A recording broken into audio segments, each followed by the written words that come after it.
Good afternoon to everyone. I can't hardly believe that. What is it? I can't hardly believe that we literally only have one more day here, which is Tuesday, because tomorrow's a trip to Akko, the Crusader Fortress, and all that stuff, talking about Templars and all the stuff that we planned. It's tons of fun. Akko, ancient city of Akko. Tomorrow, and then we come back here for the rest of the exit interviews that we didn't manage to do. Another at least 14 people or so, 13, that still haven't done. And then that's it. Then it's the Great Commission Day. It's the Judea and Samaria Day with the, of course, the. Everyone has questions about what is a destiny experience. Does anyone here already know what a destiny experience is? Meaning our day trip, our flagship day trip, our best trip that we do, I think. It is where we go to the West Bank, or also known as Judea and Samaria, known biblically as Judea and Samaria. And we go there and we talk about what are Palestinians and what are settlers and what is the whole conflict. It's part of being an ambassador. We got to know these. These are hard questions. Not hard for God, but and we're able to look at these different things, go into a settlement. And you can actually go and say, I've been able to talk to a Palestinian refugee, and I see what's really behind it. I've heard some of them say, wow, I really wish that I could live in peace with Israel. I don't want to be at war all the time. I'm not really into the whole violence and hatred. Some will tell you that, We kind of wish we could just be in peace and go out to the mall like the Israelis do. You get to talk to different people and meet settlers. Why are you here? Are you really the obstacle to peace? That you have fulfilled these words of God that say you need to come home and then settle in the land? They're called settlers. That's actually a compliment, biblically. But I know, some people have a lot of questions. That's on Wednesday, and then we'll also be doing our Great Commissioning. You already heard about this in the morning. You guys know all this already, pretty much? Okay, then the Great Commissioning, like Yeshua did with his disciples. So we like to do that on a mountaintop in the middle of the West Bank. Yeah, you'll hear gunfire in the distance. You'll hear, it's the real deal. I mean, we're going to go to, not into any dangerous area A. We'll just be in area B and C as per the Oslo Accords. You'll see all that. That's Wednesday. And then off we go to Jerusalem Hills. And then it's goodbyes, and then airports, and of course many of you some will be staying on, some will be coming back for a time, a year, I don't know, doing shifts in the prayer room, connecting your nations. This is what happens in the DJI. It doesn't end. It really doesn't end. Well, Garrett, Christina, Russ, Karen, there's many people. Russ came through the DJI. These guys, a lot of people came through the DJI and continued as friends. There's more people coming in, so we haven't got started totally yet. But I want to give you something. Who here wants to be late for an appointment? No, right? Not good. So what you can be is on God's timetable. Yes, God. So the way to do so is to have a printout, a way, because do you know that God has scheduled, I like saying scheduled that way, God has scheduled some parties. They're also called feast days, and many people don't always know, might be a little new to it and say, wow, what do I do on Passover? What's going on? When is that? I wish I knew. As an ambassador, I should know when to be where and what God's seeing, and also where to read in the New Testament. It's all there, such as the Sabbath. What is it, Passover, unleavened bread, first fruits, 9th of Av, trumpets, Day of Atonement, booths, tabernacles, and Feast of Dedication or Hanukkah, Feast of Purim. That's the next one coming up is Purim, Esther. So I want to give this one to each of you. Yeah. Oh, Chaim, you're so nice. Oh, Chaim. Also, it has beautiful scenes of Israel, and some of them have Aliyah verses and whatnot. They all have a wonderful prophetic verses about what's going to happen in the future. That's what prophetic is. So, someone would like to pass these out. Yes, we would like to make sure that we are all on God's calendar time frame. And some over this way. For 2020 vision, 2020 vision.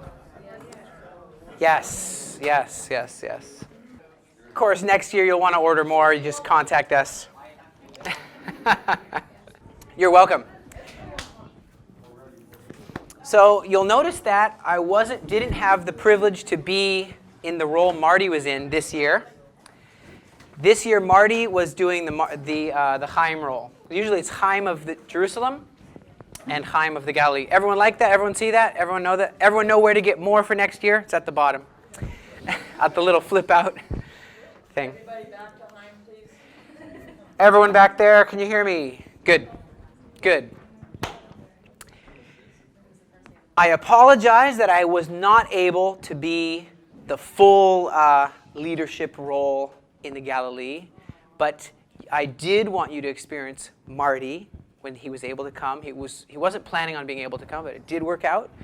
And next time it might be me, and you'll get to experience more of that. But I thought to take this time and talk about something and have kind of a fun time together where we'll get to ask questions. I hope I'll have the answer. I might not know the answers, but ask questions about everything from my thought on, I don't know, army service that I've done, and talk a little bit more about my story, thoughts about many things at the end, and have an open time at the end to get to know each other even. I know it's already the end, but it's not the end of anything, truly. And to be able to talk about army, about my degree in government diplomacy strategy, history of the Middle East, counterterrorism, any of the stuff that has to do with government. Because the ambassadors, I don't know if you know, the ambassadors have 4 things that they're supposed to cover, 4 spheres. That's why we're going to give you your ambassador attaché. It's a cool way of saying the little thumb drive that you're going to get. The little thumb drive with all the studies on it. So you'll get that with PowerPoints from Jerusalem, PowerPoints from your time here in the Galilee, and ways to answer the 4 following things. So we want you to be able to be understanding what God did, what he is doing, and what he will do in the 4 following categories. So one is in the faith. So people of faith. We go back when God first spoke to people, covenants, So the department of faith, past, present. What's God doing with the people of faith today? And what is this Ezekiel army, this Joel team? What is going on in the future? Okay, faith. Then we have, everyone feels you already probably know how to be proficient in that, but definitely not just in the past. It has to be the past, the present, and the future. That's the goal of each thing. So also in the military aspect. Military, and saying, well, what has happened in the miraculous, since Abraham, Melchizedek, and you go on through with military campaigns with Joshua. Then you got 48, 6-Day War, Yom Kippur War, War of Attrition. What supernatural is there? And then looking at the future military things, Armageddon. What's happening is that to be able to have knowledge of these things. Faith, military, even government. So you might say, hey, I want to go back to 120, right? Tell me if someone definitely didn't learn anything about this, then it'd be good to be sure we cover it. 120 in the Great Council with Ezra and Nehemiah. They had a government they set up here, 120 people.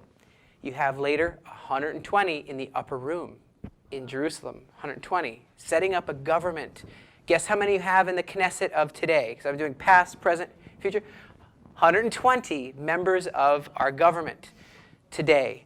So the government, what is God doing, has done in the government of Israel? Setting it up with Jew and Gentile, Jethro and Moses, and then wanting Jew and Gentile today to work together for the Jew and Gentile government of the future.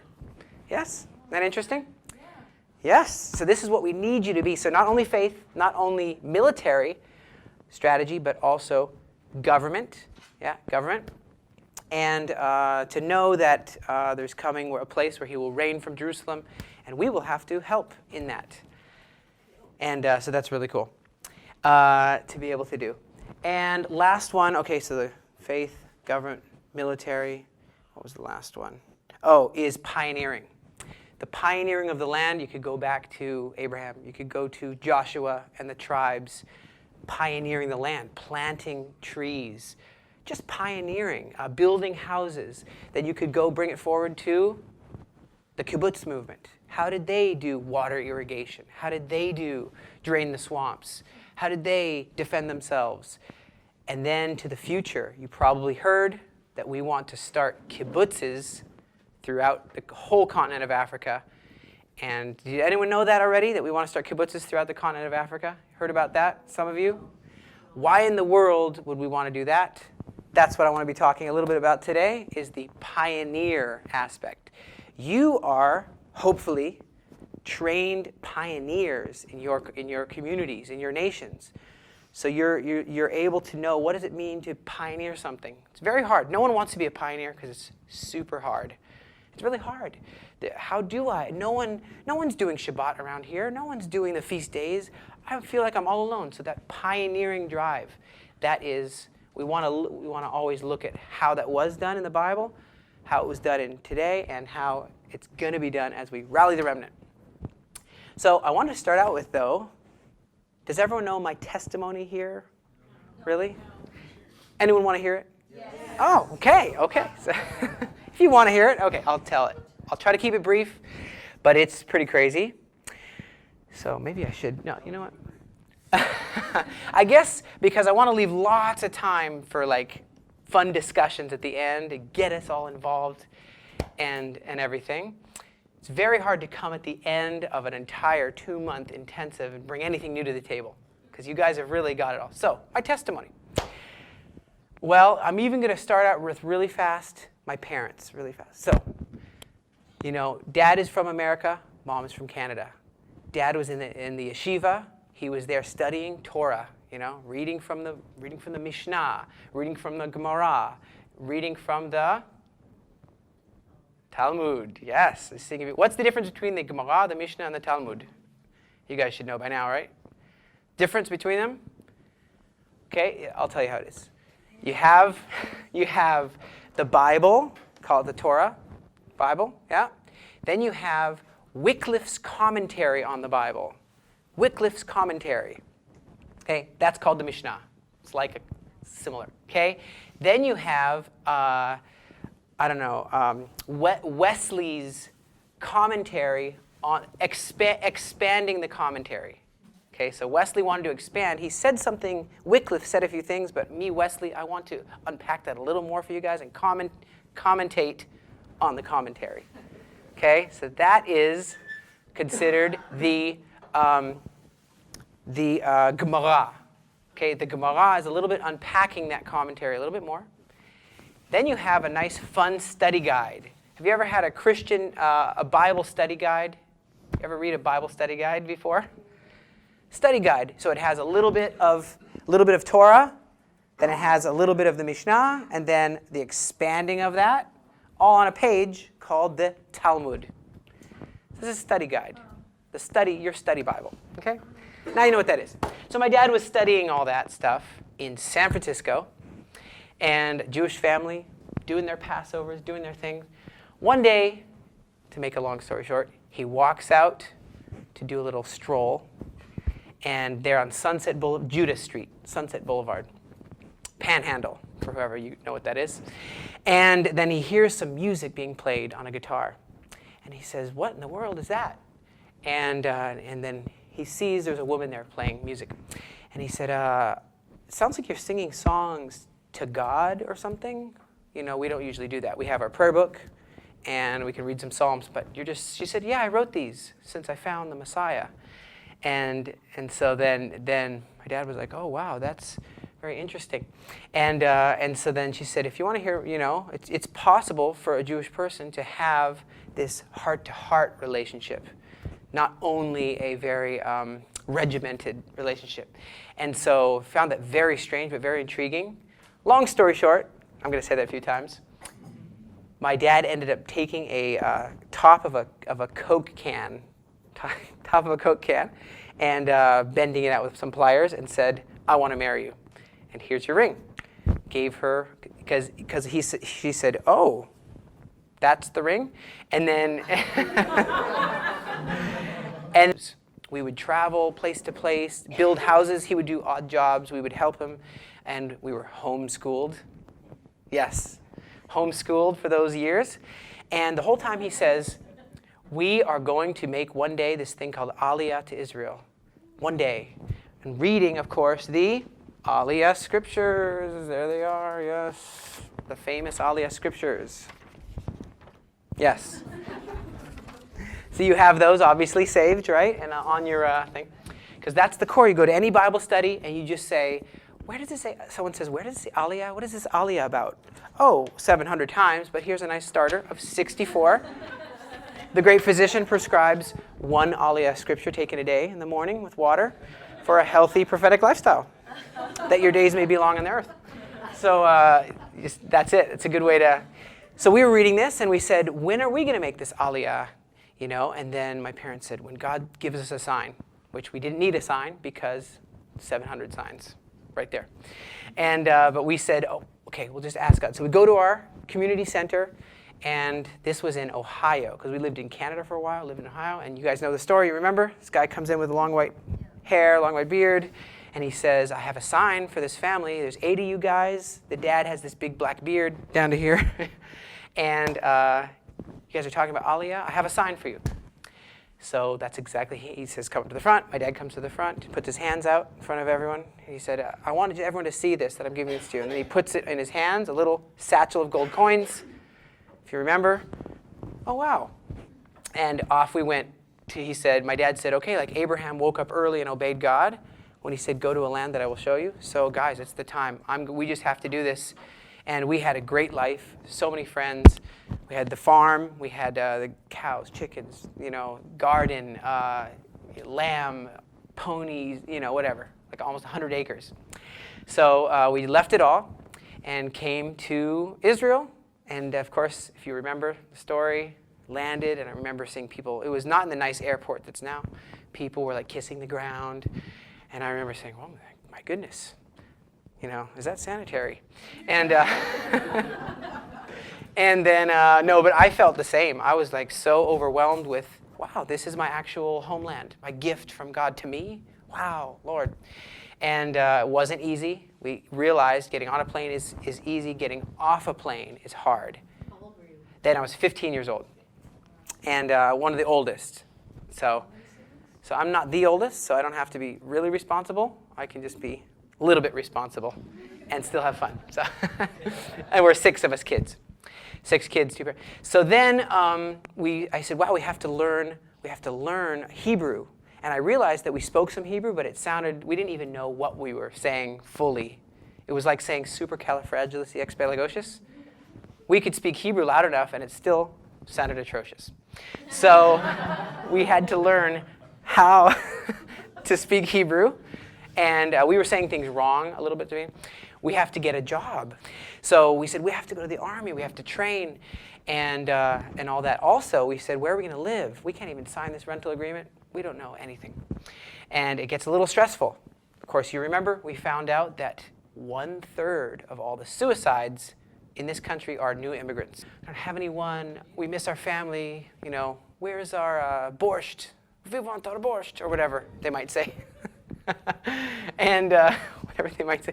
Everyone has their own thing. For Americans, they say, hey, it's your Uncle Tommy. Do you still want your job? I'll double your wages. Just leave that whole Israel thing. And then they're like, you know what? It's too hard here. I'm going to go back. We miss you, So these are like the polls, and many people leave. Huge percentage. I think it's 50% or maybe more that make Aliyah leave back again. It's hard to be here. Not as hard as it was for Joshua. And we talked about Sir Charles Warren and all the giants in the land. But there still are giants in the land. And I have to serve in the army. Oh, wow. My children have to serve in the army. So long story short, you probably remember that we decided to make a place, my father-in-law Dean and I, to partner up and try to make a place to welcome them in and to provide liberty for the captives, which is a return from exile. liberty from the captives is actually, do you know that Jewish people are called captives when they're not in Israel? They're called captives. Even if they're not like in chains, they're called captives. And they need to have liberty from their captivity. Do you guys know about first fruits, principle of first fruits? Where you're like the first paycheck in a job, or, well, back to the Bible, the first lamb born or the firstborn son is to be given to the work of the Lord. The first fruits. People talk about tithes a lot more than first fruits, I think. Seems like it's the same principle. The whole thing. Why did Israel get punished in that AI place? Not artificial intelligence, that city after Jericho. Remember AI? They're like, are you talking about artificial intelligence? No. It's, do you know why they were punished there? Because, and why was it? Yes, he caused them to be aching because he took from the first fruits of the land. That's the first paycheck of the land. That's why. People forget why. It's because and therefore, you remember, it didn't end well for him. But it's called, the principle of the first fruits is true around the world because guess who, the first fruits basket being passed around, it's called Israel. What is the first fruits that God wants to be put in that basket? Jewish people. Children of Israel, he says, Israel's my firstborn. That needs to be given to God. Needs to be given to God. That's the first. Israel is a first fruits. Isn't that interesting? If we want to give, people talk about tithes, they don't talk about, hey, you need to give your first fruits. You need to help Israel get home. And you need to help them. As a church, we want to do that. But it's just as true as tithing. And I guarantee you, it's just as much blessing as well. We've been seeing an unprecedented blessing in this place. Even the pioneers didn't have this. God has been moving in this place in an amazing way because the Shekinah accompanies Aliyah. You remember why that is? Do you know the Shekinah accompanies Aliyah? Shekinah? It's this, Shekinah is like this, it comes from the word, it's a Hebrew word. It's not actually in the Bible, the word Shekinah, but it's a word which describes the dwelling glory of God. For example, Shechen, it's all from the word shochen, which is to dwell and to reign. Like Mishkan is the tabernacle. Shechen, my neighbor who dwells next to me. So, and it's all has to do with God's dwelling presence. So you recall on the Aliyah journey with Moses, remember Moses and the 12 tribes, the voice, Betzalel, build me please a box with 2 angels on it out of gold. Okay, I want to dwell among you. Then build a tent in priestly robes. The whole thing, you remember that? When they tried to go in there, when Moses tried to go in there, they were unable to because of the Shekinah glory. And they were on a Aliyah journey. Shekinah is going with that Aliyah journey. Same thing when they came up to the Temple Mount, walking up. It's called Aliyah, to go up to Jerusalem, and Solomon dedicated Jerusalem. Is that in 1 Chronicles 27 or something? So when they go up to the Temple Mount, it's called Aliyah, and guess what happened? Solomon couldn't enter, and the same thing, fire came down with the dedication of the temple. God's presence was there so strong they couldn't enter the building. Who thinks it's any different now with this Aliyah? If God's Shekinah glory wouldn't be just like it was throughout all the whole Bible. It's the same thing. Shekinah accompanies Aliyah. That's why you hear preparing a dwelling place for God is bringing his Shekinah glory in a physical way, even mowing the grass, even renovating this place. This is preparing a place for him, especially this vertical Galilee House of Prayer and Worship. I just can't wait because the renovations are supposed to start like now, like in a week. It's supposed to start. Yeah, we're just getting 2 other quotes to see if we can get a cheaper quote. So we're delaying it a little bit. And then we'll have that in a week. Actually, by the 1st of March, we'll have it. And that is preparing a dwelling place for God, the Shekinah glory, which accompanies Aliyah. So I think that we're all part of something so big, so beyond any of us, that we have to actually hold this that God's given us with great reverence when we go back in our heart. If God's deposited a divine thing within you, which has to do with the blessing of your country, again, there's going to be attacks. There's going to be, just forget about all that. No, you've got to keep hold of it and cultivate and water that seed. So let's check if this works with that next button. Yes. Okay. Is there perhaps a year of the Lord's favor? Anyone know about this term, year of the Lord's favor? Does it ring any bells? Isaiah 61. When was it? When was it? Next. Jubilee. Yeah, well, definitely Jubilee, because Isaiah 61, very good. He's pretty fast, that guy down over there. So Isaiah 61, the year of the Lord's favor. The Spirit of the Sovereign Lord is upon me, because the Lord has anointed me to proclaim good news to the poor. That's what we're doing right here. Okay? He has sent me to bind up the brokenhearted. Pause. Go back for a second.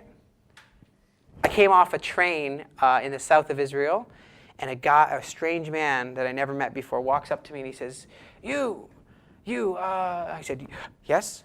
Did I forget something? No. God has called you to be, in Hebrew, to be a person who binds up the brokenhearted, who heals the brokenhearted in this land. Okay, bye now. It was just so strange. It was so strange to me that I wasn't like some person I knew or I didn't even look like a rabbi. They don't do that. It's just really strange. And I actually thought of doing a worship tour, just an idea, getting a bunch of people going throughout the whole land and call it the Broken Hearts Tour.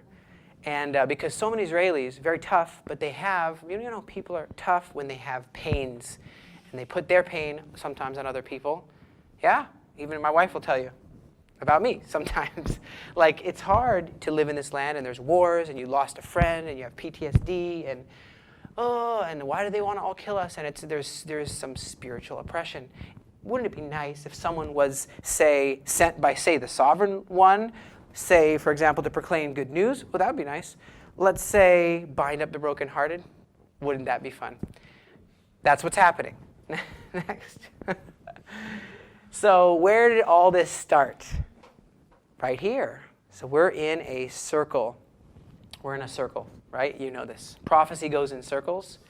And you probably remember my big catchphrase that God speaks to humankind in biorhythmic patterns. You ever hear me say that? Biorhythmic. It means you can't just every day be praying, oh, forgive me of all my sins. Oh, all my sins. I mean, it would be good if we did that, but when Yom Kippur, Day of Atonement, comes around once a year, it's really intense. It's an intense time on that calendar. That's why I gave you these calendars to start out with. It's an intense time which becomes a pattern, becomes a rhythm next year and the next year. You can't every day be saying, it's time to help all the poor, give all our, release the debts of the poor. That comes on the 7th year. It's like a rhythm. Passover. I came out of Egypt. You can't remember Egypt every day. I came out of Egypt. Or freedom from the captives, but it's something that happens on a rhythm. And that's the way God speaks to and makes appointments with. It's in biorhythmic patterns, different patterns. Yeah? So that all started right here in the Galilee. Next, Yeshua chose his team here. And we just read Isaiah 61. Well, let's read Isaiah 61 in Luke 4. Which is fun. He came to the Galilee, Nazareth, where he had been brought up, and as his custom was, why was it his custom? Oh, because of the biorhythm. He just knows God's times. He's become accustomed to it. I hope you guys will become accustomed to that calendar. It's just got to become accustomed, because then it's a nice biorhythm. He went into the synagogue on the Sabbath day and stood up to read. And there was delivered unto him. So he didn't plan this. You see, he didn't say, you guys remember this, Marty talked about this, I think.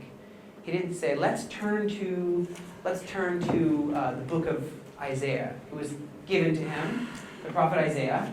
And when he had opened the book, he found the place where it was said, the Spirit of the Lord is upon me, as he anointed me to preach the gospel to the poor. He sent me to heal up the brokenhearted, to to preach deliverance to the captives. And that is what this whole little talk is about, is, oh, what is it? What's it about? Deliverance to the captives. Here, Aliyah. It's about Aliyah. That's why this place is called the Aliyah Return Center. Okay, Yeshua is saying, and recover sight to the blind. Marty's talked a ton about that. Blinder, veil being lifted. Do you remember the brides? Do you ever watch, okay, never mind that one. Have you ever been to a wedding? So when you go to a wedding, a bride has a veil on her face. Why in the world does a bride have a veil on her face? Very strange. It can cause some problems, like it did for Jacob. Yaakov. Yeah, and there can cause some whole bunch of stuff. What good does that do? Why did God, that Israel's has a bridegroom? And there's a veil in part. And it even says in Isaiah 25, there's a veil over the nations too. Not just Israel. But God is lifting that veil because he just said he's doing it right there. Sight to the blind. Yes, blinded in part. And to the acceptable year of the Lord. Next. Yes. It goes on, but he didn't go on. He stopped right there. Very interesting. Right at that part, he said, okay, I'm done. Acceptable year of the Lord. Thank you very much. And he sits down. That was what he was talking about right there. Next. And they said, what in the world?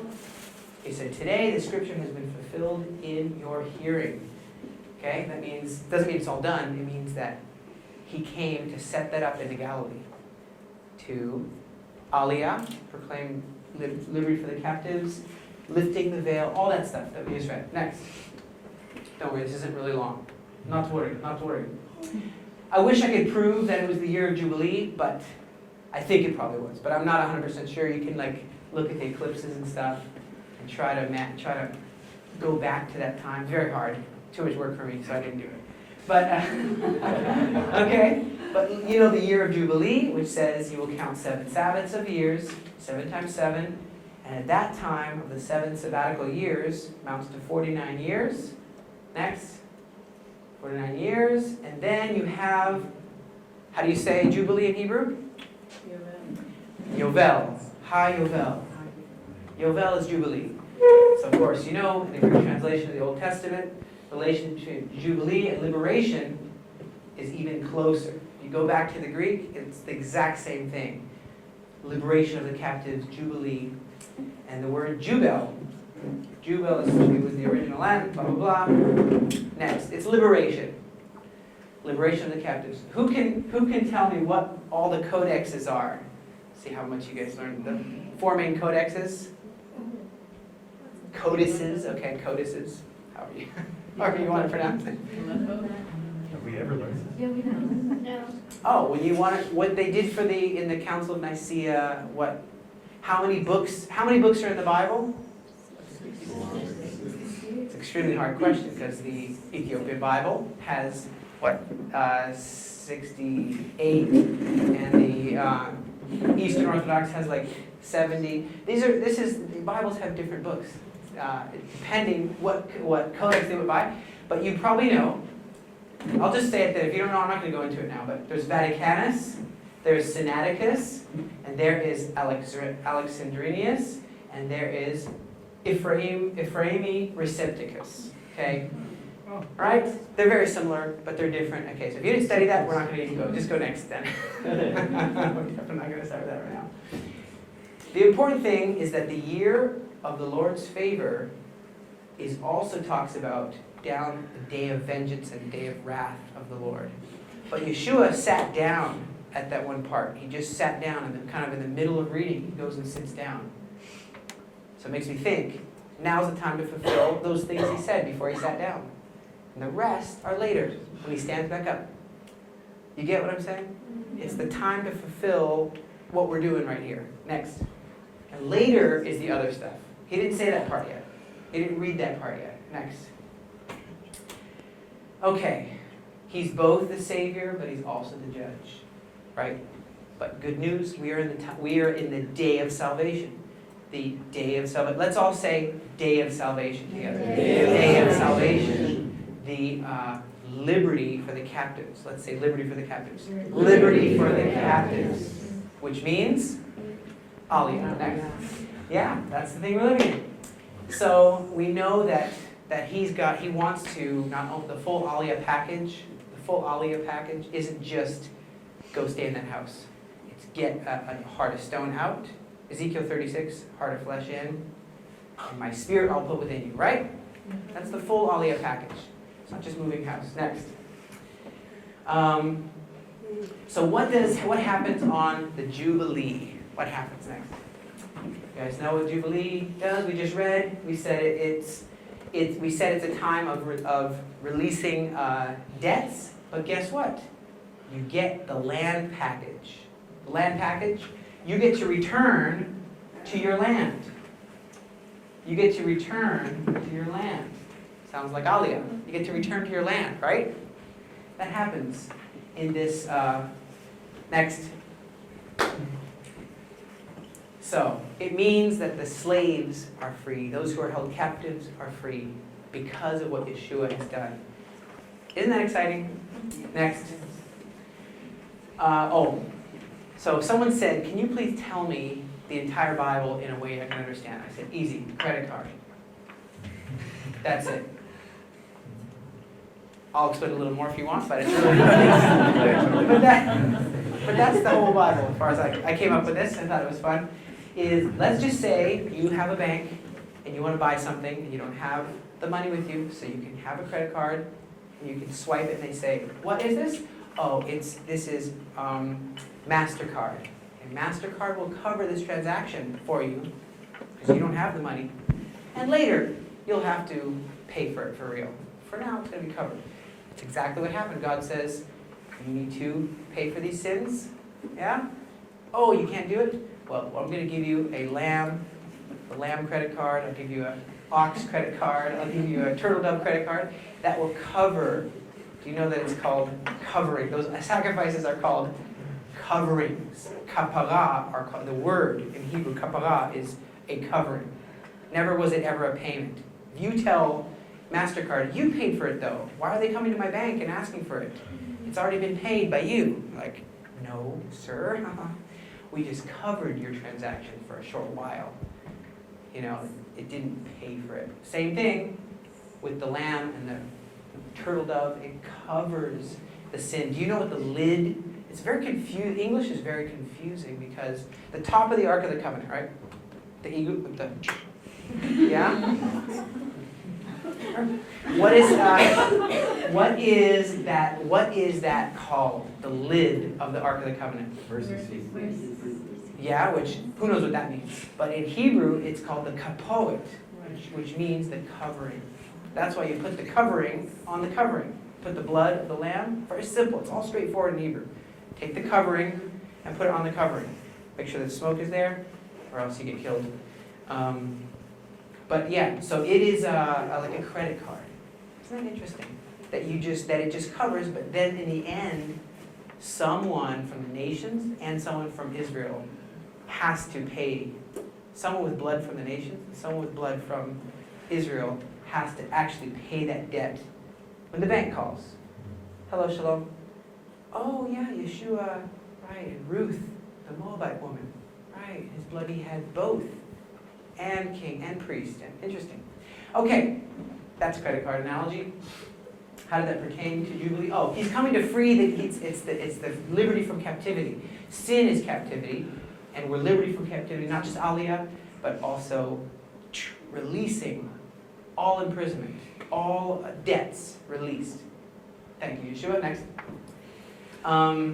Okay. Is he continuing to fulfill all of this in this season of favor right now? The acceptable year of the Lord, the day of salvation. Right now? Maybe. Next. Okay. This is the verse he read. The Lord has anointed me to bring good news to the poor. Hasn't the Lord anointed you in your time here to bring good news to the poor? Hey, you can stay here. Hey, you can be... I'm just trying to say, this mantle's on you as well because Yeshua is in you. So it's the same thing as him, but this is what we go kind of against in this place is, oh, just God will do it. Me, I don't have to do anything. God will do it. No, Yeshua's in you. He's doing it through you. So if you aren't being his hands and feet, then you're not being his hands and feet. And that's not good. That's not good news. Next. All right. There you go. Self-explanatory. You're doing Yeshua's hands and feet. I was a stranger. He took me in. He welcomed me. Next. All right. Don't worry. Not much left. Not much left. This is a quote by, what guy was that?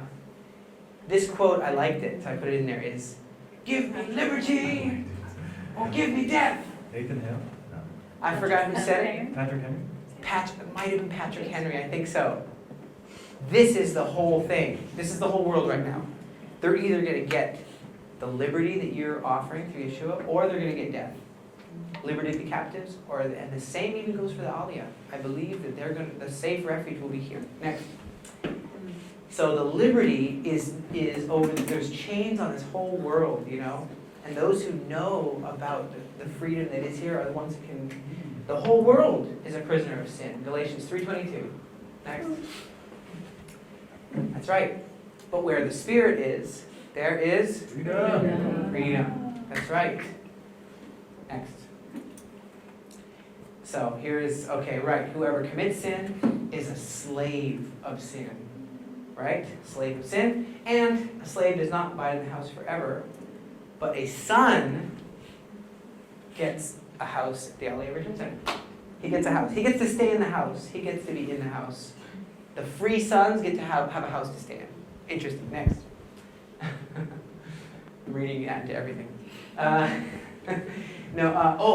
So this proves about captives. In case you didn't know, I'll start with Isaiah. No, I won't. I'll start with this. Psalms 137, verse 4. Okay? There are captors requested of us a song.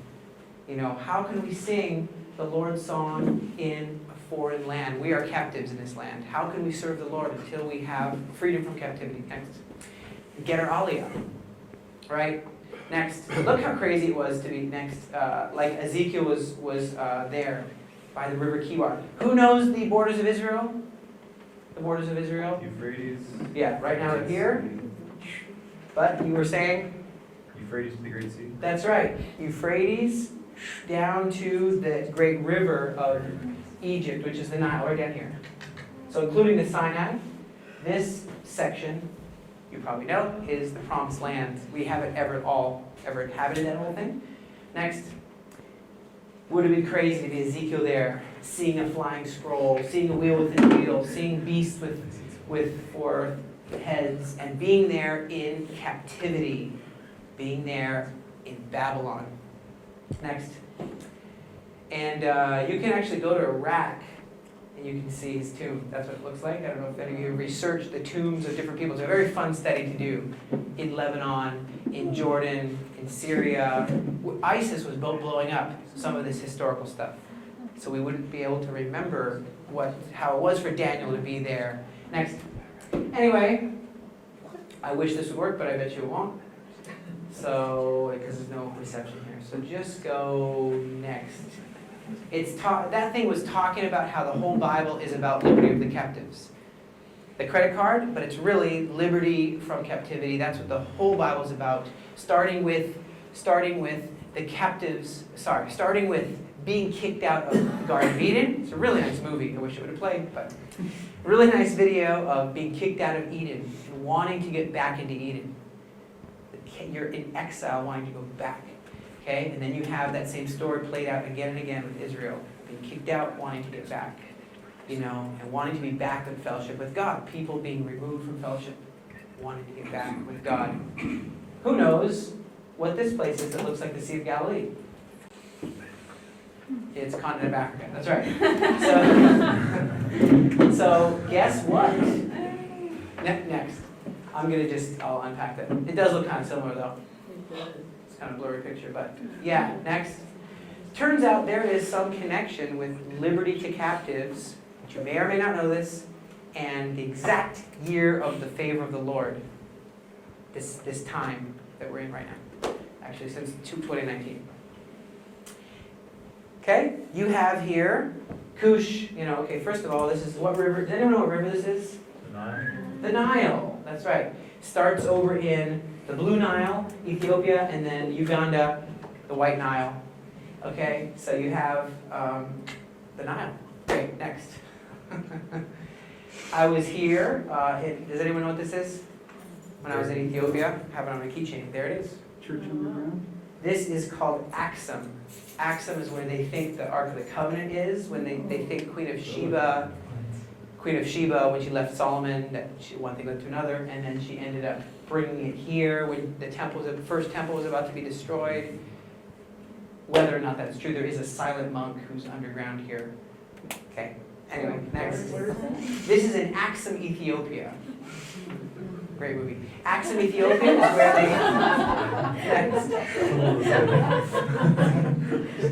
So a very sad thing, though, about this funny relationship, or interesting relationship, between that place that looked like the Sea of Galilee, what was that called? Oh, continent of Africa, and Israel. There's something interesting. Next. Very sad picture right there. Very sad. In 1619, okay, actually 2017 was 400 years exactly. In 1619, a ship arrives in Virginia bearing human cargo. Who knows? Okay, never mind. Go ahead. Next. It's too good. Too good. John Rolfe, famous as the widower of the Native American woman called Pocahontas, talks about this. He wrote about this, about the date 1619, when the very first ship arrived to the Americas. Next. You have different amounts that went all over from Africa. You see all that? Different places? See the arrows? Next. About 15 million Africans were brought 400 years ago to slavery, exile. Okay, next. And you guys know the story of the founding of Israel. You remember I was talking about this? No, I never did tell you about this, but okay. To make it really short. Does anyone know who William Wilberforce is? Yeah. And what was he famous for? Slavery. And starting the first Aliyah Return Center. He and his little prayer group in southern England, where I was. You can go there next time you're in London. You pop down to southeast London to the Clapham neighborhood, and you can go to his house. And I was there at a nice prayer meeting. And he had a prayer meeting there for 40 years. 40 years in his house. And when they were meeting, they said, we've got to do two things. One, we have to end slavery. You can't just go to Walmart, pick up lettuce, Ben & Jerry's, a rifle, and a slave. Okay, that's America, you can buy a rifle. But you can't pick up a slave. That's not right, you know. And so we got to end the legal, of course there still is slavery, but the legal slave trade. So he said, we got to go lobby our prime minister and so on. And also he said, what else do we see in this Bible? He said, I'm looking in the Bible and I'm reading the Aliyah scriptures and I understand that we have to make a place to house them and set up an Aliyah place. Yeah. So he says, we're going to go buy land. So he went, lobbied the prime minister. He got his good friend. One guy owned a pub. One guy was this famous businessman. One was the House of Lords. They were all a bunch of wealthy aristocracy, and they bought, you know, in Jerusalem. I almost said East Jerusalem, but a man from Berlin said, you better not start with the East-West thing, because we did that in Berlin. It wasn't fun. It's just Jerusalem. Am I right, Chaim? I'm like, yeah, you're absolutely right. It's one city, undivided capital. But anyway, so he went and set up in Jerusalem a place to house immigrants. The Scots set up here in Tiberias. They had Anglican school in Prophet Street. They bought a bunch of areas and they set up places to welcome in new immigrants. That's those. Of course, he died, and the 3 days after he died, it got passed. Of course, this influenced Lloyd George, prime minister, in 400 years ago was the, 100 years ago. It was in, first you had the nailing of the theses in 1419, right? You had that with Martin Luther. Then you had, on the same exact day, 31st of October, same exact day, you had Prime Minister Lloyd George, influenced by these believers, saying, we need to make a Balfour Declaration, which went as follows. Foreign Secretary, would you please step inside my office? I'm sorry, sir, it's not an office, it's a war room. We're in the middle of World War. Right. Would you draft, please, something for me, a bit of a declaration? All right, sir, what would you like me to say? I'd like there to be a homeland for the Jewish people, you say. Do you see it? Yes, I see. Right. So, he went ahead, trying my best in accent, and wrote a Balfour Declaration on the 31st of October. Right? Look at that. It's the exact same day. 1419, and that was 1919, sorry. 1917. The 17 was the drafting, but then 1919 was the vote of the 1919 was the vote of the League of Nations, which led way to the entire birth of Israel. Isn't that amazing? That is liberty for the captive because of his Sunday school, because of Yeshua. Because of Yeshua, we're getting slaves liberated, and we're getting Israel brought back to its homeland on the exact same day, 31st of October. That's not a question, it's a hallelujah. Hallelujah. Is this not amazing that God did what he said in the synagogue in Galilee? And it all started in the Galilee. Can I Next. say something? Yes. You know, we know so much about William Wilberforce and the movies, and like we learned so much, but I've never heard that he helped the Jewish people. It's He very bought shocking. land. The Anglicans bought all this Like land, and that was the because of movie that. Amazing Grace, that's about him. Didn't Yeah. say a word about the Jewish people. And did anyone ever listen to the song "It Is Well With My Soul" before? Yeah. Yes. You know the story of Horatio Yeah. Spafford? Yeah. He said, "It is well with my soul." Oh, and we should start an Aliyah Return Center. Yeah. People forget that little part because they moved to Jerusalem and started housing people. Oh, Yeah, Right. it is well with the Aliyah Return Center. So, true, it's true. Okay, Martin Luther King had a dream, but guess what? First, it was Yeshua's dream, which is a liberty of the captives. Next. First, it was Yeshua's dream. Now, guess what opposition you have? Do you remember we talked about giants? We talked about some giants. Remember that? Up on the Susita? Talked about giants. Do you know what Isaiah 14 says? You can read it. Isaiah 14 verse 1. It talks about captives. Captive. In fact, I'm going to read it. It's, well, you know what? I don't know if we have time because time's a ticking and I want to leave lots of room, but it talks about, okay, let's just do it. Isaiah chapter 14. The pickles in the jars. Here we go. The Lord will have mercy on Jacob. He will yet choose Israel and will set them in their own land. And strangers, foreigners, will join with them, unite with them, and cleave to the house of Jacob. And the people, here's some people, will take them and bring them to their place. And the house of Israel will possess them in the land of the Lord as servants and handmaidens. Now, this is something really interesting. If you look down, it's talking about, look all the way down to verse 10. Verse 12. This is a scary thing. Scary thing. How were you fallen from heaven? Remember the whole thing? You fell from heaven. And does anyone know this verse already? Yeah. Fell from heaven, weak in the nation. You said in your heart, you will sit above the throne of God. Also in the mount of the congregation in the sides of the north. I will ascend the heights of the clouds. You will be brought down. It's you who made the earth tremble, shook nations. You know, you guys know this whole thing, but then it says you would not let the captives return home. What translation are you guys looking at? Verse 17. Verse Sheva Yisrael. You would not free the prisoners to return home. In the context of this, who are the prisoners? It's talking about Jewish people who are in exile. That's who it's talking about in verse 17. You would not let them return home.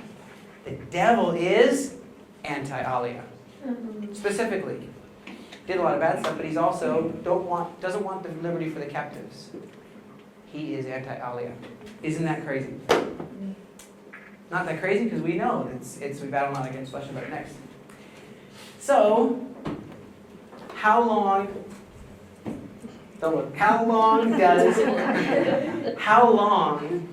does the judgment of God last? The captivity last for? 400 years. 400. There's debate on it, but 400 years is how long, and the blessing lasts for? 1,000 generations. Thousands, even I think thousands of generations of those that love me and keep my commandments. Genesis 15, look at that. In the 4th generation, your descendants will be free from their captivity in Egypt. In Egypt. 4th generation, 4th generation, 4th generation. And they will come back here to the land of Israel. For the sin of the Amorites has not yet reached its full measure. Some people say, is this God's will to just go and beat up on some Amorites and on some Hittites and some Canaanites? Hey, they're also people.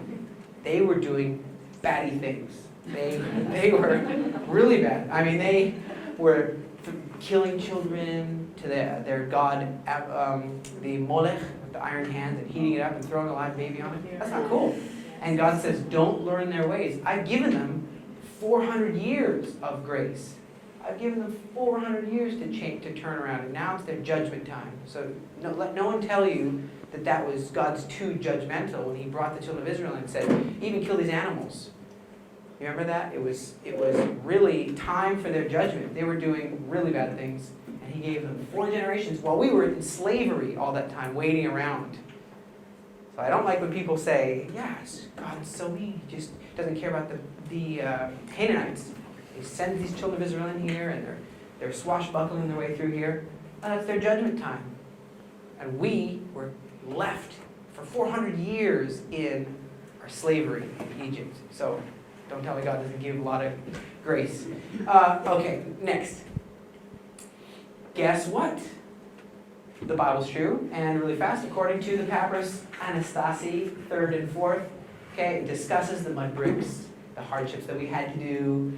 It talks about, it's the same story mentioned in Exodus 5. Gather straw, and you don't get straw anymore. That's recorded in Egyptology. Next. So it's true. We had a tough time that 400 years. Papyrus, a certain papyrus, tells of how they said people being beaten, by Hebrews being beaten. This is in Egyptian. We heard enough Bible time. We want to read Egyptian stuff. Okay, well, it says the same. Next. And so guess what? There you see it highlighted. The river Nile. Because that's where we were formed. We came out of our captivity at the end of the river Nile. That's where the captivity ended. Came to the Galilee. So, I want to just read to you about Cush. Next. All right. So we know that the river Gihon, which is one of the Tigris, the Gihon, the four rivers. It is actually the main river that winds through the whole land of Cush. So that is the river Nile. I mean, it's changed since the pre-flood to post-flood, but it's the river Nile. Next. Something super special. Oh, and they all flow to the Garden of Eden. With a little bit of a change, you could see how Jerusalem probably was the Garden of Eden. We're getting back in the Garden of Eden, and we're ending captivity. It's the whole point of the whole world. Yeah? Guess where these are? These pyramids. Someone say Egypt? Wrong. They're down in Africa. It's just showing you that throughout Africa, down in Sudan, these are other ones that are throughout, way down in Africa, down the Nile. It's not something, people have this, have you guys heard this before, the whitewashing history? But yeah, it looks like you see that Solomon, that's why I had the Queen of Sheba, and she doesn't look like she's African really. But yeah, they're all throughout, you see how they had these pyramids. Forgot the name right now. Next. Good. Something's about to happen starting 2019. So starting in the year 2019, because that marked 400 years. Yeah? Then, 2019. For in 2019, I mean, if it's after 400 years, the curse lasts for 400 years, slavery. Okay? I'll restore pure lips to the people, that they may call on the name of the Lord and serve him shoulder to shoulder from beyond. Oh, from where? From where? Beyond the rivers of Cush, right. That's like the Gihon, that's the Nile. Okay, down by the Nile. Okay, Ethiopia, Uganda. Oh, I will bring my scattered people. They will bring me an offering. That's why I went to Ethiopia, to see that there are Jewish people. I can show you pictures on my phone of black-skinned Jewish people who have scrolls from like 1,000 years ago, more than that, and they're doing bar mitzvahs, and they have Hebrew, and they are being attacked. And I said, why are you guys being attacked? They said, oh, you do not know. These are bad. They are Jew. At night, they turn into hyena. They eat chicken of village. They turn back into person in the daytime. And I said, oh, why do you say that? Because they are Jew. That's how you know. And I was like, oh. You see, we burned them. So anyway, they literally, the straw huts, they burned them. And I said, well, that's a different kind of anti-Semitism than I've normally heard. But even there, and so they're coming now. You see Ethiopian people here? They're coming from beyond the river Cush. Next. It's the first fruits. They got to be put in the first fruits basket, which is called Israel. All right, he started out on his way, and then Ethiopian eunuch. You remember that back in the day, even Ethiopian treasury of the Kandake. Oh, when you come with me, I got to show you some more of this stuff. But next, I want to make sure it's short. I'll show you all this. At that time, 2017, okay, gifts. 2019, 400 years, slavery over. Gifts will be brought to the Lord from tall and smooth-skinned people from far and wide. That's like the Ugandans. A land that is divided by the rivers. Their gifts will be brought to Mount Zion, the place of the name of the... Who's ever seen... I don't want to say it's time for Africa. There's this... that's not what I want to say. It's time for Africa, in short. Next. It's time for Africa because the curse is over. Yes? Okay? Now guess what? Isaiah 11:11. An 11:11 moment. 11:11 moment. On that day, the Lord will again recover with his hand the remnant of his people. That's Jewish people who remain from, it says Cush in here, I'll lose it. Syria, okay, Egypt, okay, Pathros, Cush. This is too good. This is exactly what? People never look at it, they just skim over these places. They don't look where they are exactly, and that's why they don't know what they're reading. They're like, oh, from some places. No, we're seeing exactly that this is happening. And from the islands of the sea. And he will lift up a standard for the nations. That's why we're saying we've got to equip the nations. You know what I'm saying? It's so simple. To what? To gather, assemble the banished ones of Israel and gather the dispersed of Judah. So simple. The Bible's so straightforward. And it just clearly says what we're all here for. Next. And where's the end of this? I think we're almost done. Oh yeah, okay. Envoys will come from Egypt. Cush will submit herself to God, or Ethiopia will submit herself to God. We've got a great future for Ethiopia, for Uganda. Next. And they're going to come. We've got to welcome them. So you probably know that this is our friend Daniel. You met his dad Yair, Yehuda. Did you meet his dad Yair? Yes, you did. The Bible said that's Daniel. Here is people with Israeli flags. What are they doing with those flags? They are doing these verses and dancing and saying, we want to learn. That was he would go back with the back button, and then now go forward. And let's see what I'll play again. So more and more people. This wasn't happening before. The first time since our prime minister's brother got killed in Entebbe, in Uganda, we've opened up direct flights. That's very strange. And he's still prime minister, okay? Why would he open up direct flights when his brother got killed there? Because of them. You know? There's something that's changing. That's since the end of the 400 years. It's the end of the captivity. You have Ethiopians coming here. Great, next. So we're welcoming him. He's the king / prime minister of Uganda. And Jafar. Have you heard of Gaddafi with the golden pistols and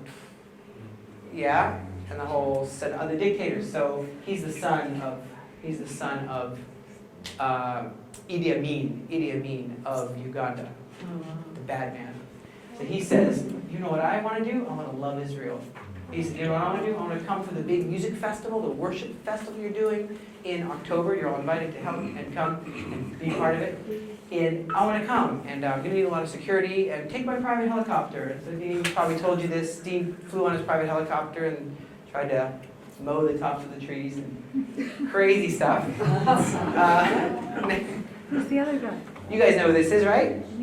Our, Can't see it. that's Dean, but this is our friend Nir Lahav, who the Jewish agency with whom we are partnered for here. He was just here looking at the Olim house. He's sending us the immigrants.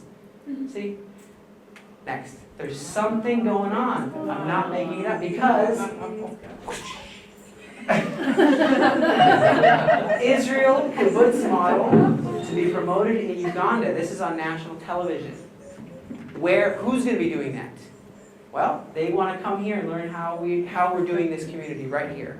How we understand government, faith, pioneering. Pioneering is like kibbutz, making a kibbutz, transforming the desert places, and military. Understanding how to defend themselves, So now you can tell it's good, big news. Next.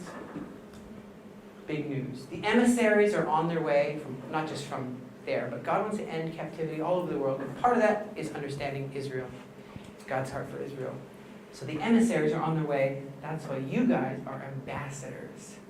Because you got to have somebody to help them. That's why, Okay, next.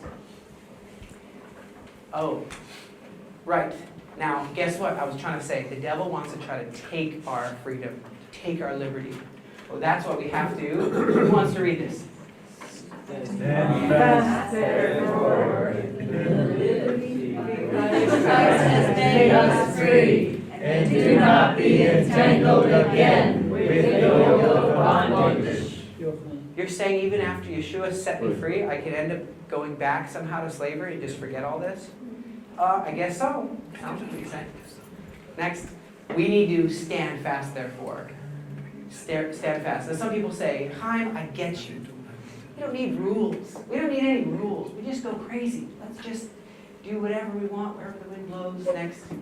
Okay. Well, for example, in Florida, a woman could be fined for falling asleep under her hairdryer.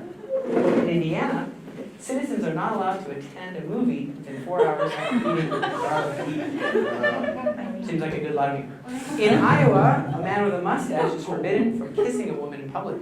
Watch out, Dean. In Moline, ice skating at the Riverside Pond during the months of June and August is strictly prohibited. In Normal, Illinois, it's against the law to make a face at a dog.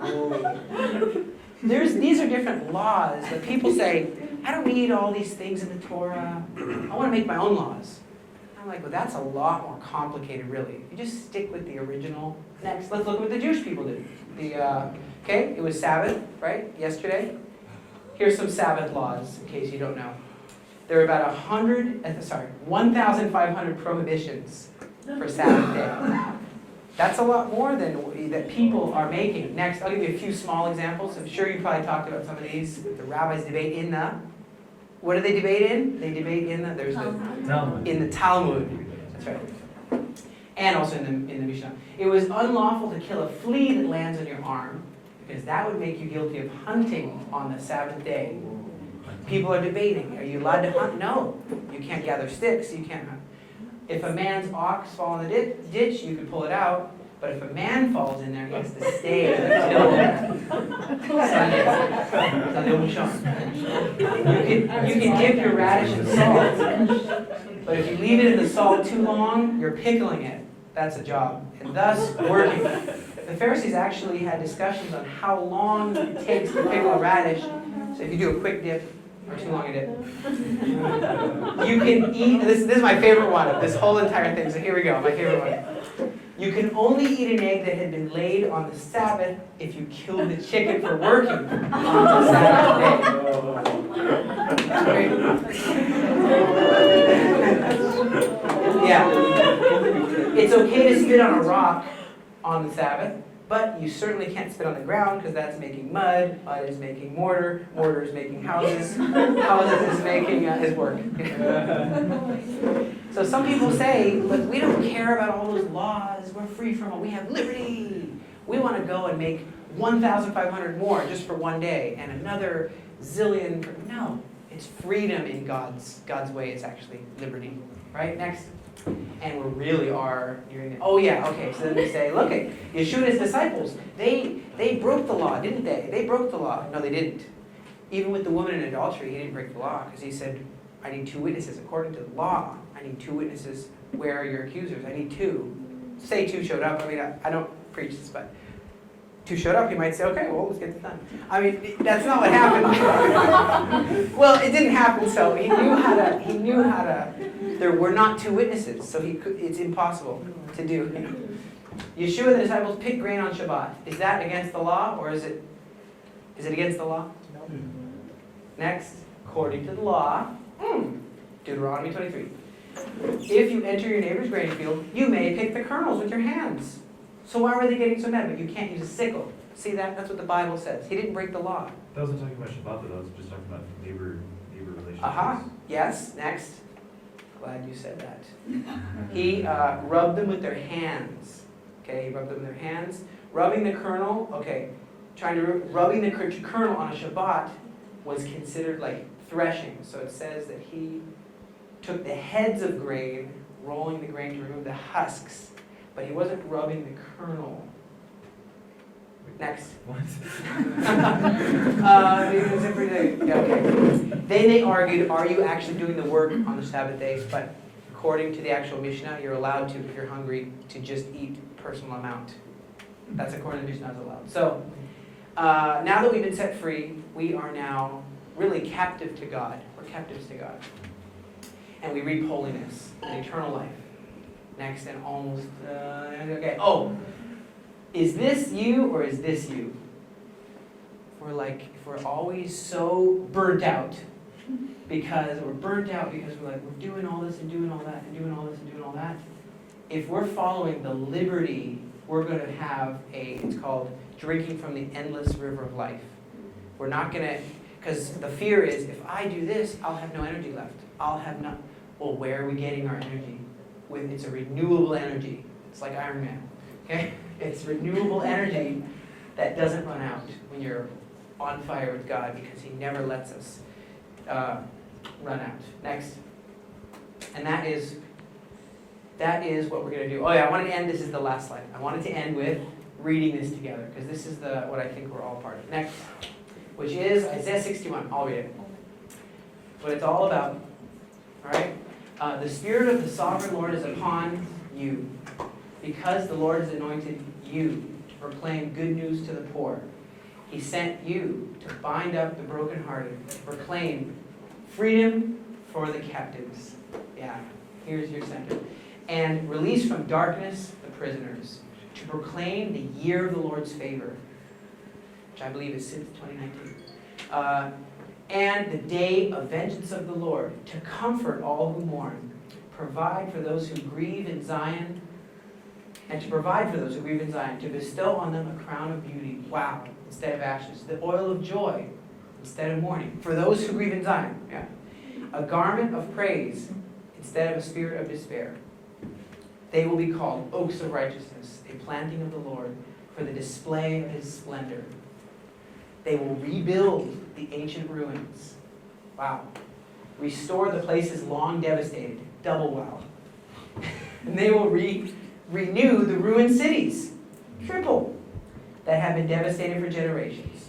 Is that not exactly, Yeah. Okay, but who? Is that Jewish people doing it? Okay. Oh, strangers. Okay. Strangers will come and shepherd your flocks, and foreigners will work in the fields and the vineyards. You will be called priests of the Lord. You will be named ministers of our God. You will feed on the wealth of the nations, and in their riches you will boast. Instead of your shame, you will receive a double portion. And instead of disgrace, you will rejoice in your inheritance. And so you will inherit a double portion in your land, and everlasting joy will be yours. Let's give a hand of applause to the Lord for all he's doing. Thank you, Lord. And next, I think it's just if he goes back to the beginning. No. So as you can see, I believe that it's time for this end of slavery, this end of time for Africa, time for Israel, and God's doing it. God's doing it. So, any questions about anything? Yes, sir. Why 2019 for Israel? I think at the 400 years for Africa. For Africa. For Africa that's when they start to come bring their things. But don't forget, we were slaves there in Africa for 400 years. And no, we've had our since before 1948 was the beginning of, since what was supposed to be just before the Holocaust, but then the Holocaust happened, and it was very, very hard to make Aliyah. But right after that, now a thing about this freedom from captivity, if we go against the freedom from captivity, God judges us. For example, with the UK, United Kingdom, so they turned away 95 ships of Aliyah. Not one ship, 95 ships. When God had a mantle, because they're the ones who did the liberty from the captives with the Balfour Declaration, and then the League of Nations ratified it, and then San Remo, and you had the whole all the major world powers, including Japan, saying yes, Israel will have a nation. And then they turned back on it, the UK, and said, and in the UK you have Hong Kong, Singapore, whatever, Marshall Islands, Malaysia, Vanuatu, whatever, all these islands, because it says I raise up my hand to the islands. They turned back on it, and then they lost the empire. But I don't think that's the end of the story. I think that mantle's still on them, I believe, to continue that and be free from that judgment and get the mantle back. That's what I think. But 95 ships, if one was to look at that and say, well, hey, how many people are on those ships? Let's say 1,000. Say we help 95,000 people make Aliyah. Chaim, what can we do? That would be good, That's the kind of thing that I think would be good. Some people do also declarations. Yes? What about I've heard that there is difficulty with the Ethiopian community, in the culture, in Israel culture. Yeah, well the thing is what's the biggest problem Israel has is this thing called absorption. Getting them, let's say, a house, let's say a place to stay, getting them integrated, attached. They kind of just are dropped. I don't know if you know Operation Moses, Operation Solomon, when they said, we're not getting on that plane, or Indim in the dark, Amharic. And I speak a little Amharic, that's from my time. And so they said, we're not getting on that plane. And they said, no, these are the wings of eagles promised you. You have your scroll there. Look at that. It says, "I will bring you home on wings of eagles." It's like a big eagle, big wings. Oh, okay. Unless you're waiting for a big eagle like Lord of the Rings, then this will probably do. And it wasn't exactly this word for word quote, but then they said, "Yes, we'll go on the plane." And then they made fire on a plane. They said, "Let's get warm," and they made little fire. So coming from that kind of place into a Western country. Is very tough. They need a lot of help. And so Israel hasn't always been the best. When I came here, people say, well, just toughen up and you'll be fine. So then it's nice, though, to do the Jeremiah 32:41, which says about, what? Jeremiah, what was that? I will plant them in the land. The verse that says, I will plant them in the land with all my heart, all my soul. That'd be nice. So you're saying something like an Aliyah Return Center? Hey, well, that's a good idea. I like it. Yeah? What do you think about the 400 years between the intertestamental period? What do you think the significance of that is with Yeshua coming and setting free the captives in his way? With the from the second temple, from 70 AD until no. Oh, between the temples. No, 70. Yeah, the intertestamental, between Malachi and Matthew. Yes. Well, being out of the land is like judgment. I think that there's this whole a lot, but God can still have so much of the world has been shaped on this kind of a longing for a homeland theme, a longing for a promise or a Messiah. Every movie, Superman, Matrix, you name anything, it has to do with like a person. Well, Matrix is like someone from Zion comes and he's the one who, that will bring about a return and a freedom from captivity and enslavement. The machines are enslaving the people in Terminator. I of course would never watch these movies. But The director was a Jewish person, right? Matrix Yeah. was written by a Jewish. Yeah, I think so. Or the Wachowski brothers or whatever. Wachowski. Anyway, point is that it's all about liberty from slavery. And so there's that theme that keeps on repeating. Especially the first movie ever made, a first main movie was based off of the most intricate script writing of the Bible. Stuff like the Ten Commandments. The first real big movies were very hard to top that. So it started on a high level and, anyway, sorry. Yeah, I love what God is doing in Uganda. But are there other African nations that are responding to this as well? Yeah, well, that's the only country, Uganda, in the whole Africa that I know of that has fiscal reciprocity. Meaning you can log in and see what companies are doing. Doesn't mean there's no corruption or anything. They just say, oh, hey, we just lost a whole ton of money. Oh, that was stolen. Okay, so you can see bad stuff is happening. But at least they're leading in, hey, let's try to be open for more openness and moving their embassy. They want to move their embassy. You probably heard that on the news. Wow. Out of all the countries, the one where the Prime Minister's brother was killed, Jonathan, was killed there. And now they want to move their embassy. Other countries are, I'm sure, going to see some of the blessing that comes with blessing Israel, as per, the Bible. So I think they're going to want to follow suit. Like a first group. Yeah, yes. And so we have 4 Ugandans coming here in a few days to start being part of the prayer movement. Like they say, oh, once a week? You do the all-night watch once a week? We do it all day. They're very good at that kind of stuff. You were mentioning before the key aspects for being an ambassador. We never got any of those teachings, so I wonder if you can expand on either, was it the government parts or the military? You were saying that. Yes. I think a really good thing to do is you're going to get your little ambassador attaché, where you're going to have a little stick, and you can go and look through government. You'll get to see strategies that Ord Wingate looked at. He studied actual military strategies from Joshua to know where's the water and stuff when he helped set up the Palmach, the Irgun, the Lechi, the Haganah. He's the one who helped set up, or he's a Christian who started our whole army.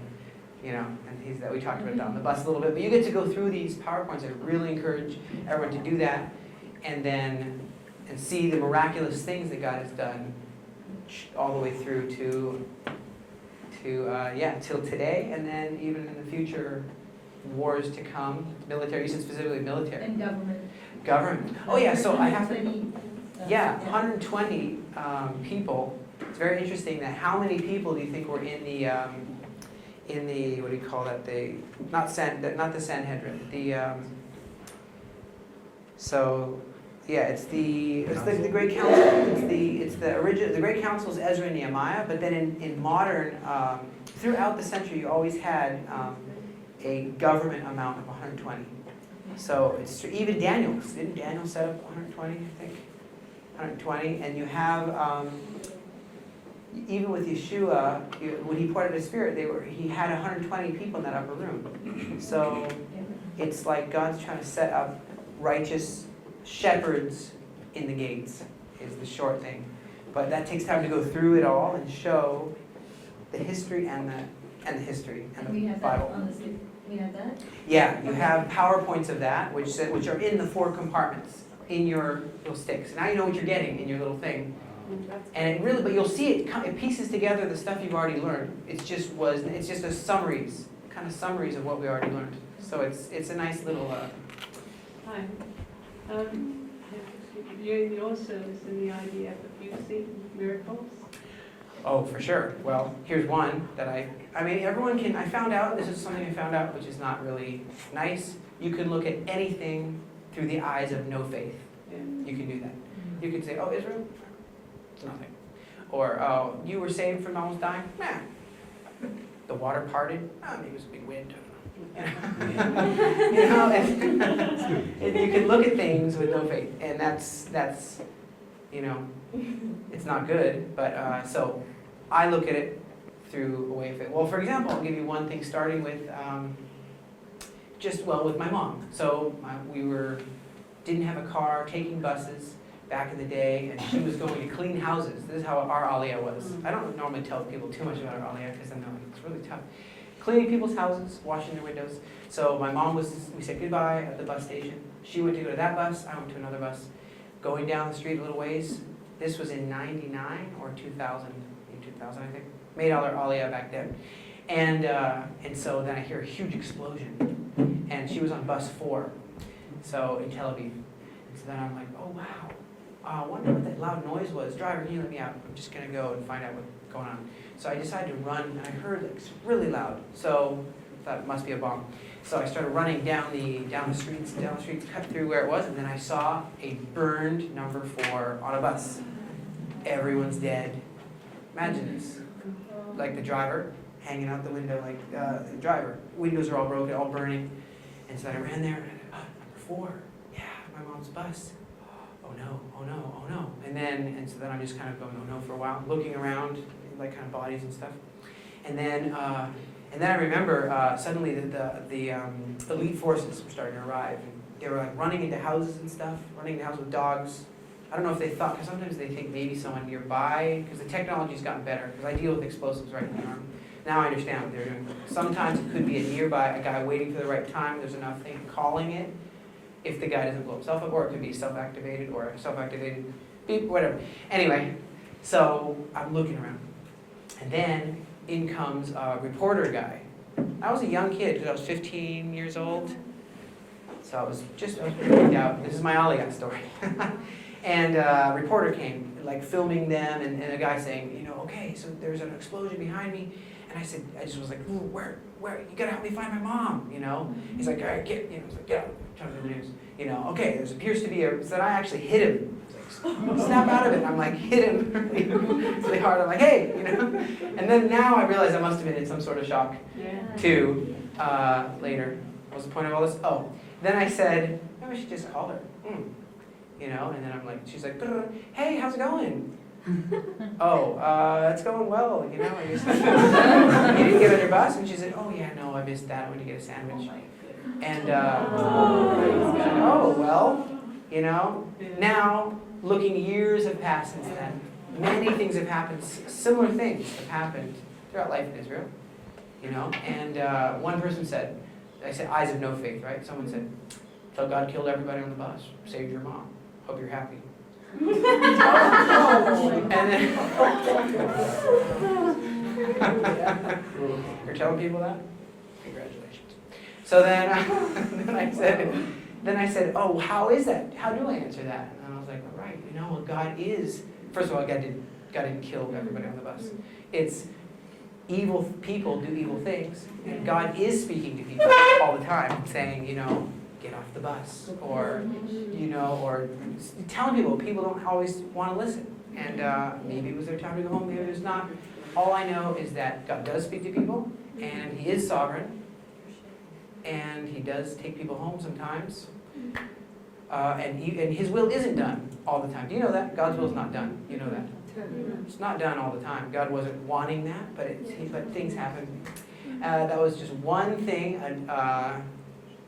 I don't know exactly what the question was, but that was one story. And then the Army, okay, many stories in the Army. I was in Lebanon fighting in 2006. I'm, of course, from the elite unit of the Combat Engineer Corps, Master Sergeant, in reserves. And so in Lebanon, the Hezbollah, where it's like you walk in there through landmines, first of all. We're the first ones because we have to remove the landmines. We go in there, in the middle of the night. I said, couldn't we just fly over and land somewhere? Oh, I get shot with an RPG. Don't want to do that. Sneak in on, okay, landmines it is. You know, so then, or someone says, you like the parachute way? Like, what do you mean? He said, well, you know, hey, there's a Jew. I got it. No, I got it. There's another one. The parachute, you know. I said, but there's a Geneva Convention, right? Like, you think they read that? You know. So I said, fine, we'll go through the landmines. And so you have this knife, and I'm like, don't you have a better thing? So we have a metal detector. Beep, beep. No, that's a bullet shell. Beep, beep. That's a bullet shell. Anyway, I can't reenact the whole army, but it gets intense. And then finally you find an actual bomb. And it's really scary when you get to a thing that if you move the wrong way, some of them are old, and your knife goes inside the actual casing. And the marbles, there's marbles. So if they fall, then the thing goes, there's a liner that goes, explodes. And so you don't want to. So then I'm like, look, dust, you get it, move it. Oh, armed. Of course, it says armed. Some of them are in English, some of them are in different Arabic and stuff. Anyway, so there's no way to know what it is because they just would throw them out of the back of a truck and people just covered up years ago. I'm talking years and years ago to make sure. And then the scariest thing isn't that. The scariest thing is, soldier. Is this place clear for all these troops to walk right now? Absolutely, yes. You can't say, maybe, I guess, maybe. No. You say, yes, it's clear. Are you sure? 100% sure? Absolutely. But of course you don't really know 100%. You try your best and just say, walk where I walked. You have these pads. Walk where I walked, and you put a little thing, you have a guy that follows. So they have to go through. It's really scary. So I never got, my commander had one leg. My commander. So actually one funny thing is they took it one time, he has a locker by his bed, he takes it off at night, so then they quick put it in there, and they locked it in his cupboard. And they said, they turned on the siren, this was a funny prank. It's war! It's war! And he's like, the commander's like, all right, let's go, ah! And anyway. But he stepped on a small, that probably wasn't funny in retrospect, but he stepped on a landmine, but somehow I've never, you probably know the running joke in our unit. It's not funny either, but they say, could I get, I want to get 5 cheeseburgers for me and all my friends. It's sort of horrible, but things blow up all the time. Things are blowing up all the time. People lose their eyesight, but I've been protected. And many people have been protected. We pray in Psalms 91. And one time we were in Lebanon, and then we were completely being fired up by machine gun nests, trying to destroy, we had bombs, trying to destroy a tower where there was missiles shooting, tons from the north, into here, into this whole area. That's where the bomb shelters here. Shooting tons of missiles. And so then we were like, oh, we got to get rid of this. And suddenly they said, oh, you've been, on the thing, you've been compromised. You thought you were all, some people even put the drops in their eyes, and the white of their eyes turns black. And they put in their teeth, this stuff, and their teeth turn black, and you really can't see anything. They know where you're there. Oh, after all that, and then and they're like, okay, they're coming to kill you. So we're like, where are they coming from? Where are they coming from? And so they started firing from over there. They somehow knew. And the scary thing is they'll just shoot a missile on you from over here. They'll just. And what can you do? You can't run that fast, And then that happens sometimes. Really sad. One story of that happening to a friend of mine is after they got a minute, they provided cover fire and landed a helicopter just to take their pieces. This is really gross, but and then this is actually a reverence thing that they took blood towels, picked up the blood, put it in the thing to bury it too. Have a great respect of life, but then I'm thinking, like, you could have died doing that, but they really wanted to bury their friends, and but so I got out of that situation. We were able to cut through this thing. I never ever killed someone that I know of, ever. But a lot of gunfights and things, and so this is 2006. So I was a machine gun, so shooting back, they're shooting here. Bullets are going different places. We're behind these rocks in the middle of Lebanon, and it makes me wish that it was like it used to be, before Islam got so strong and so much violence and fear. But yeah, I used to be able to go there and go swimming in the sea there. In Beirut was a great place, Now I can't go there anymore. But long story short, we were able to go. Suddenly we were going through these bushes to try to get around, going through these bushes at night, and then step on a branch like that, and then literally as far as him was a whole ton of soldiers. And then we said, oh. And we're like, and then we're surrounded, and then these are signals, like everyone's silent, of course. And so then we're like, okay, so time to die, I guess. So, so then I'm like, okay, I'm waiting for the command. We're looking at the commander to give a signal to attack. And so then he's like, then he actually starts to do this thing where you can do different things like with your, you go with little scotch. What do you call it? Scotch? Velcro. So you can go like, it's like a sound, or a sound of an animal, or like a cricket. Like they make these different sounds. And so like on a code, they wouldn't think. So then finally, we're like, oh, it's a signal. One guy was like, you could see right there, but they didn't see us yet. And so then I'm like, oh. And so then right at the moment, because the thing, my trigger's going like that. It's all ready to go. I already had it, of course, ready, so you don't have to go, that's in movies. You realize movies are all fake. Because you're like, now stop. No, okay, now. But they couldn't. They weren't even ready the whole time. They weren't ready. Anyway, so we're really ready. But then suddenly he was signaling, if you're actually part of us, another unit that we didn't know about because it got really crazy, then raise up your right hands. So then suddenly they're like right there, like. And I said, oh my goodness. Hey, dinner's on me. What? Okay, dinner's on you. Very scary. But we could have almost died from ourselves. Yeah. That's another thing. Died from the enemy, we could have died from ourselves because they're really trained too. Yeah. There's many times I could have died. Another time, of course, one time you just check the bottom perimeter, and you don't always check the whole tower when you know it's just occupied by Hezbollah or whatever. So then sometimes we come in so quietly, they just come down the stairs like smoking or something. Then it's the moment of, hey, or so that's the thing. And then anyway, so we didn't die that time either. Those two guys came down the stairs, and then my friend. They didn't kill us there either. Well, in Gaza, I was in Gaza, tunnels, inside tunnels. Tunnels are scary. They're rigged to blow. They collapse on you. They are very scary, tunnels. There's tunnels in the north, there's tunnels in the south. I've been inside tunnels. And you have this little thing to check if it's poison gas, you have a thing. It's like a meter. Oh, still able to breathe, okay. Sometimes you go in upside down. You can go in, like, check the top. You go, but from the thing. We did all kinds of cool things. Yeah, all kinds of crazy stuff. Yeah, it's very, very scary. One time we were going to a tunnel. There's many stories I can tell. We were going to a tunnel entrance, and it's there, and they said, this is a tunnel we're coming through to go and blow up a kindergarten, kill everybody inside the other side. And so we don't know where it's coming out. We got to go in here and dismantle it. So we're like, okay, there's a big open area. This is inside Gaza, so near Sajiyah. So big open area. So then we said, okay, we got to get just through this open area, and there's like a wall kind of over in the distance. So we're like, okay, it's the daytime. In the daytime, we're just going anyway to this mission. Can't wait till night. Let's just do it. So we had we put these little trackers. And we have different ways to blow up tunnels, which I'm not going to tell you all that because that's a secret. But we have cool ways. But what we did is we said, okay, we're going to go now to blow up this one tunnel entrance. So all right, let's just go for it. So it's just four of us guys.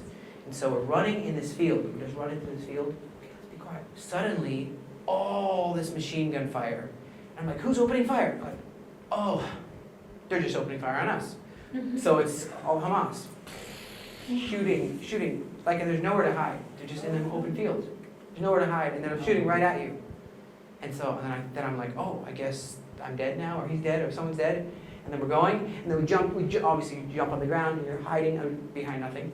And, and then, like, playing dead is gonna really work, And no, you roll, and you're trying to shoot and stuff. And then I ran behind. Finally, there's the big D9, those big bulldozer things. So it was coming, it was there, so I was able to go behind the thing, the cuff, what do you call that? Shovel.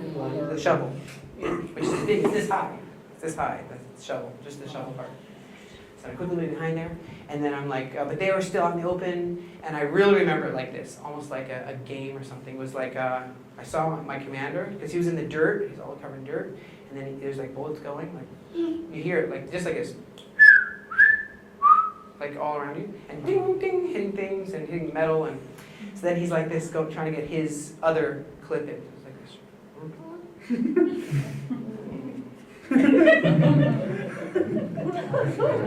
Mud. And I was like, look, why am I looking at this so long? You know? But it was all like really in a split second, but it really felt like that. Like, and so then I said, well, I just need to be shooting back. So then I went just ran out in front and just so you go like, you run like this,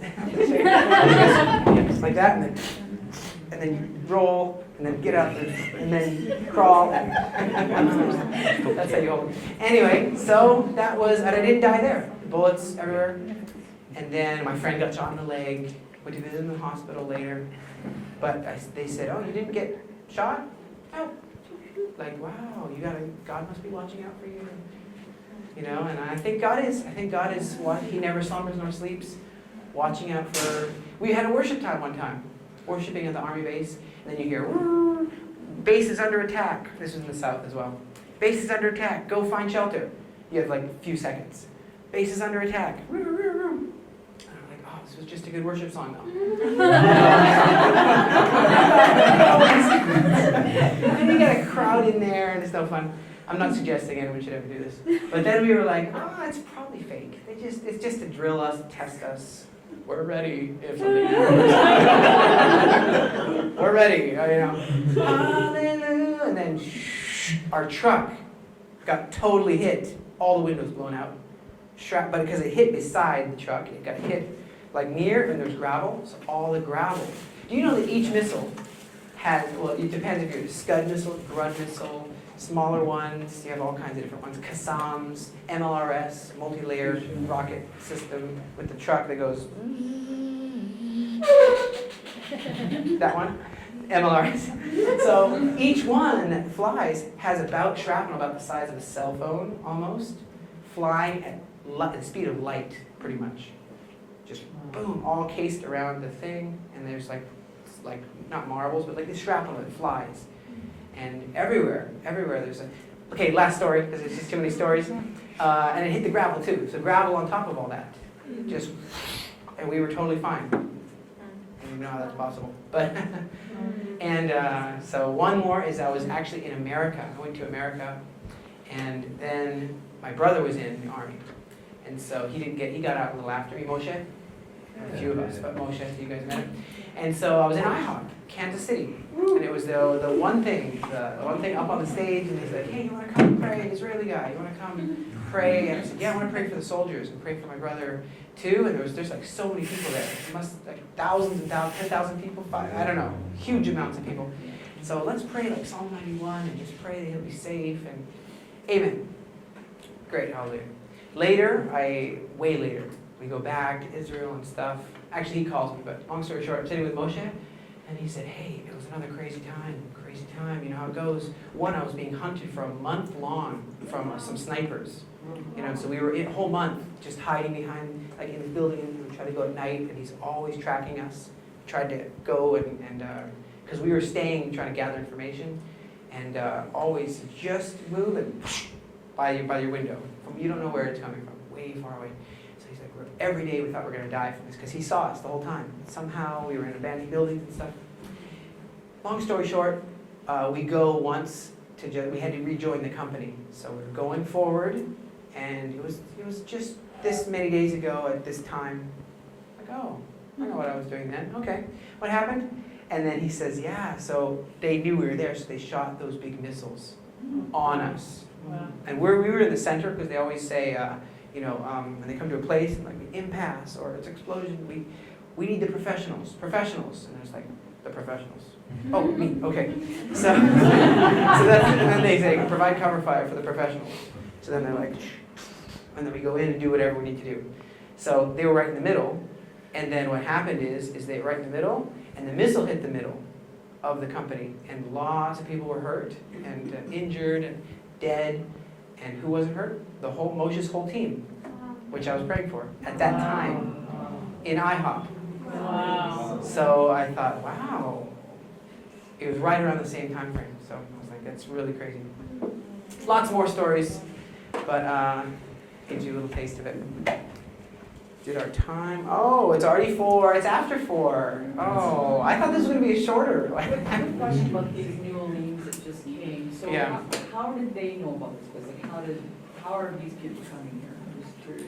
Oh, well, we used to have to just say, you know, people look on Facebook or on, it used to be, but now the Jewish agency's sending, they said as many as you can handle, we will go, and in that country we have a representative, like in Ukraine. Yeah. That Ukrainian person will write in Ukrainian, Russian, and all that, and they'll say, we have a place for you if you want to come, a place for you in the Galilee, and they'll say, okay. And then Dean used to do that personally. He used to be that guy himself, you probably know, in Ukraine and these places, and say, get on the bus, I'll take you to the airport. And that's what Dean used to do with the extra bus. Well, thank you so much for letting me talk to you guys, and God bless you all. Thank you.